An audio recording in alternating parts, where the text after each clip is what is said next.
All right, so in this video, we are going to talk about some factors that affect how enzymes can function.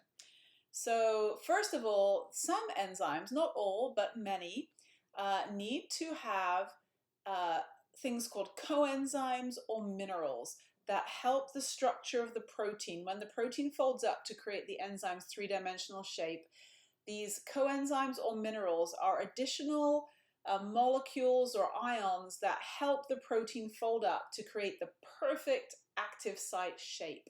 Now this isn't the greatest diagram here, but you can see this purple stuff here is the enzyme.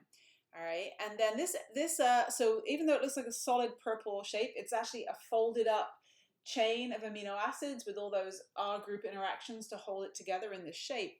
But then there's also a calcium ion right here.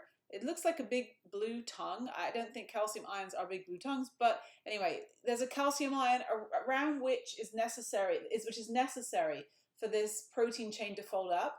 And then there's also something here called a coenzyme. A coenzyme is an additional molecule. It could be a molecule like a vitamin or just some other molecule that's usually supplied by our diet that the protein chain can fold around. It provides like a scaffold or a structure to help the protein chain fold up in exactly the right folds to create the perfect active site, which we've got right here for my substrate to fit into. So many enzymes have these coenzyme molecules or minerals, which are additional molecules that aren't protein, that help to fold the protein correctly to generate a great active site. The next thing to talk about is certain factors that affect enzyme activity, and you actually probably already know what most of these factors are.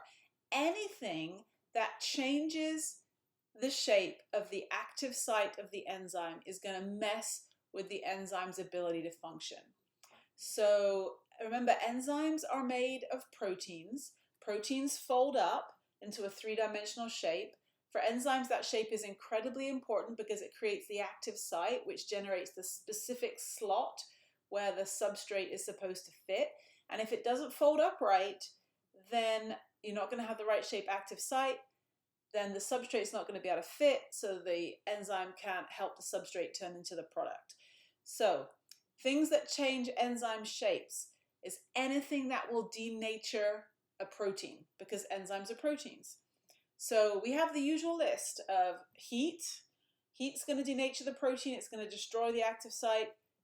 Enzyme won't work anymore. Ions, like high concentrations of salt, that's going to get in there, change the folds, mess up the active site. And also pH, which is basically high concentrations. Well, a low pH is a high concentration of hydrogen ions. That's going to mess up how the protein folds up and denature the protein and give you a bad active site, so the enzyme no longer functions. So here's an example from our bodies of two enzymes that help to break down proteins. So pepsin and trypsin are both enzymes that break down proteins in our gut, in our gastrointestinal tract. Your body makes both of these, and you might wonder, why do I have two different enzymes if they both break down proteins? Well, the environment of your gut changes dramatically through its length. In your stomach, it's incredibly acidic. So you have to have an enzyme in your stomach that can fold up and have an active site that's perfect at a very low pH. And so here we have pepsin. This is the enzyme that breaks down protein in your stomach. And you can see that this curve here shows how active the enzyme is. It's not very active at pH 0. At pH 2, it's maximally active, which is pretty acidic. And then as the pH raises even further, the activity drops off again. So this enzyme, pepsin, is only holding its perfect shape when the pH is 2. And at its perfect shape, we have a nice active site. So if you look down here, maybe this is supposed to be pepsin.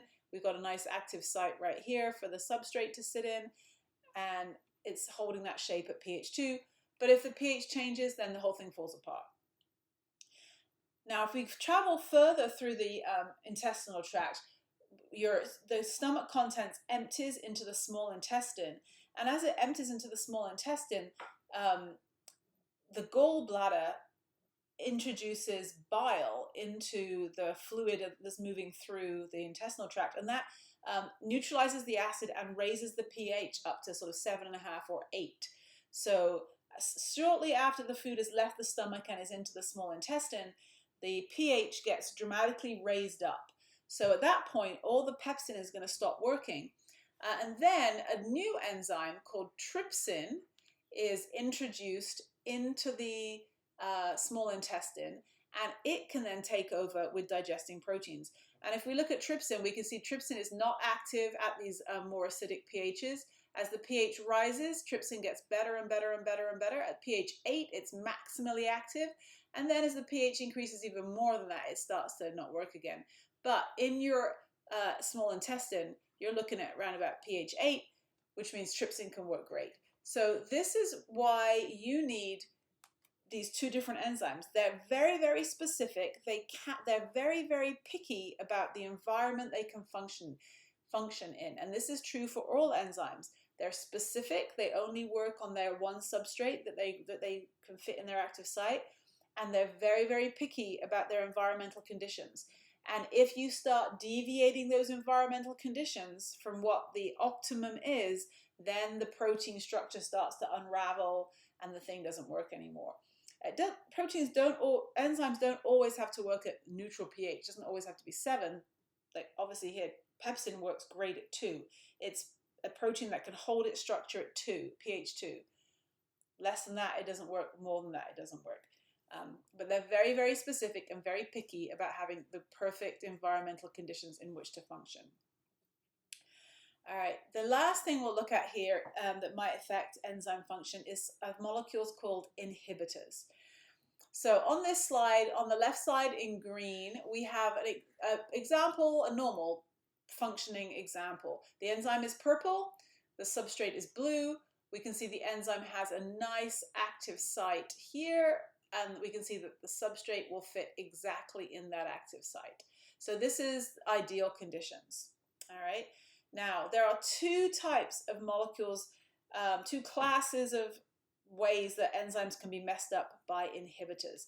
The first way is on the top on the right, which is called competitive inhibition. All right.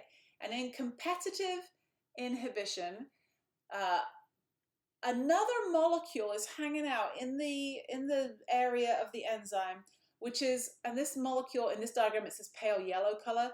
This molecule is almost the same shape as the actual substrate of this enzyme. So the actual substrate of this enzyme is blue, and it's right here.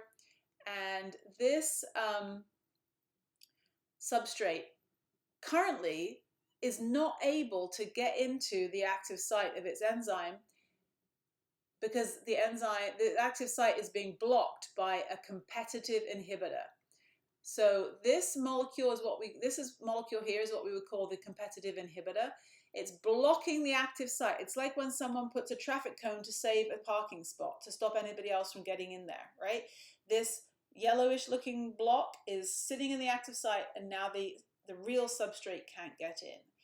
So it's like, the reason this is called a competitive inhibitor is it's like a competition. Who can get to the active site first? If the inhibitor gets there first, the reaction is stopped. If the substrate gets there first, then the reaction will happen and we'll get product. So because these molecules end up in active sites just by random collisions, it's kind of like a lottery. Who's going to end up in there first, right? Is the inhibitor or the substrate going to end up in there first? And then also they can fall out. So the inhibitor can fall out of the active site, which will then make the active site available again for the real substrate to go in. The race is back on. So that's competitive inhibition. At the bottom here, we have an example of something called non-competitive inhibition.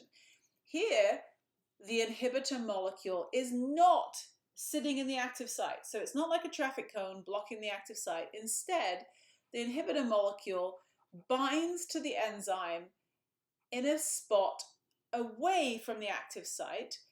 But when it sticks to the enzyme in that other space, it kind of makes the enzyme change its shape. It kind of makes the enzyme kind of fold a little bit or tweak its shape so that the active site is now different. So you can see here, this active site's kind of gotten closed up a bit, and the inhibitor doesn't, and the real substrate can't get in there anymore.